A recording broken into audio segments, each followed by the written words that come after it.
Compression can seem daunting at first, especially when there's a lot of tutorials that never seem to make the main points of compression clear.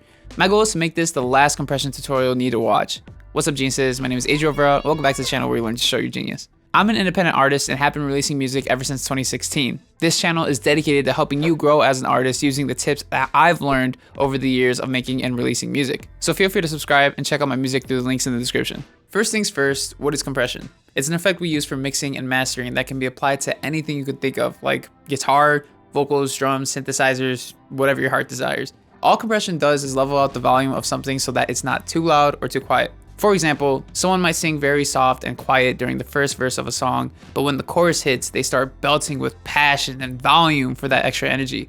This makes sense and in theory seems great. However, there are some problems with this. Let's say you adjust the volume for the first verse to the perfect level. Those soft vocals sound great and balanced with the rest of the song, but when the chorus hits, it's way too loud because you only took into consideration the volume of the first verse or vice versa. This is where compression comes in handy.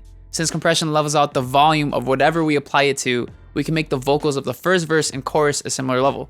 Now we don't have the problem of one thing being too loud or too quiet. So now that we understand what it is, how do we use it? Every compressor is going to look different depending on what you use, but there's typically going to be 4 main parameters that you'll more than likely always find. Those parameters are threshold, ratio, attack, and release. Let's start with threshold. Threshold is the volume at which the compressor starts compressing the audio. Think of it like a line that cuts through the whole length of your audio. Anything above that line is going to be compressed so that the volume of the whole audio gets closer to the level at which you set that line. So if we set our threshold to -30 decibels, anything above -30 decibels is going to be compressed so that the whole audio is closer to -30 decibels in volume. By the way, decibels is just the unit we use to measure volume. In the case of a compressor, 0 decibels is the max loudness we can have until the audio starts to distort or clip. Next is the ratio. The ratio lets us know how much volume is being converted down. You'll typically read the ratio as x to 1, where x is the amount of volume in decibels being converted down to 1 decibel. Hold on, stick with me. I know it sounds a little confusing, but it's not, trust me. Let's look back at our threshold.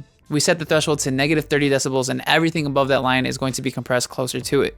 The ratio tells us how much is going to be compressed by. So if we set the ratio to 2 to 1, then for every 2 decibels above the threshold, the compressor will turn it down to 1 decibel. If there was a peak at 4 decibels above the threshold, it would be turned down to 2 decibels because of our ratio. Remember, every 2 decibels gets turned into 1. Think of it like everything above the threshold is getting divided by 2 because it basically is. With that in mind, if we set the ratio to 1 to 1, then nothing would happen because anything divided by 1 is itself.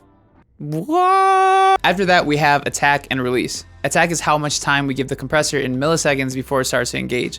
So if we set the attack to 5 milliseconds, that means for 5 milliseconds, the original volume of the audio will be heard until the compressor is engaged. This is good for something like drums when you want the initial hit to come through more. Release is the amount of time in milliseconds we give the compressor to disengage. So now that you know how a compressor works, what do you actually use it on? That is completely up to you. As long as you know you want to level out the dynamics, then you can put it on anything. I and a lot of other engineers always use compression on our vocals so they sound full and sit better within the song. But I also use it on other things like drums, guitar, synthesizer, and on my master track when mastering. Feel free to experiment. Do me a favor and check out my music through the links in the description, and check out this video if you want to learn about EQ. Thank you so much for watching. Show your genius.